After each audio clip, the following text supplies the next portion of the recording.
Agizo hilo limetolewa na mwenyekiti wa CCM mkoa wa Tanga Rajabu Abdallah kwa viongozi wa halmashauri ya wilaya Mkinga katika mwendelezo wa ziara za kamati hiyo ya kukagua miradi ya maendeleo, na kusema kuwa chama hakiwezi kuvumilia viongozi kama hao. Kwa haya yanayotokea ya ubadhirifu wa mali za umma, wale waliopewa dhamana kwamba wao ndio viongozi walitakuwa waonyeshe njia kwenye kusimamia fedha ya serikali itumike vizuri, halafu wao walioaminiwa wao ndio wa kwanza kuhakikisha fedha ya serikali inafanyiwa ubadhirifu. Hawa wote waliofanya ubadhirifu huu, muda kuwa kesi iko mahakamani, lakini kwanza wasimamishwe uongozi mpaka pale mahakama itakapotafsiri sheria kwamba wamehusika kweli au hawakuhusika kweli.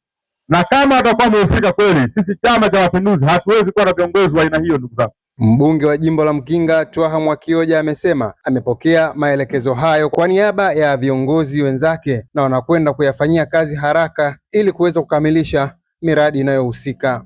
Maelekezo ya mwenyekiti wetu wa CCM mkoa ni kwamba mradi ule ukamilike kwa haraka sana, na mimi kama mwakilishi wa wananchi nitashirikiana na wananchi wenzangu, nitashirikiana na serikali kuhakikisha maelekezo haya tunayatekeleza kwa haraka sana. Mganga mkuu wa halmashauri ya wilaya ya Mkinga Salvio Wekesi amesema mpaka sasa ujenzi wa kituo hicho cha afya umefikia 80%. Mradi huko hatua ya umaliziaji, kwa maana ya ununuzi wa vifaa vya umaliziaji vyote vipo na fundi ndio yuko site anaendelea. Kitu ambacho bado hakijafika nafikiri ni milango na tiles.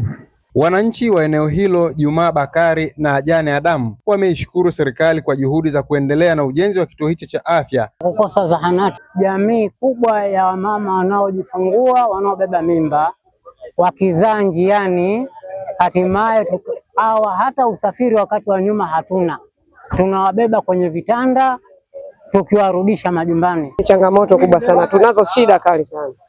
Serikali imetoa zaidi ya shilingi milioni 250 kwa ajili ya ujenzi wa kituo hicho cha afya. Nikiripoti kutoka hapa katika eneo la Bosha lililopo wilayani Mkinga mkoani Tanga, mimi ni Rajabu Athmani, Bongo Play TV.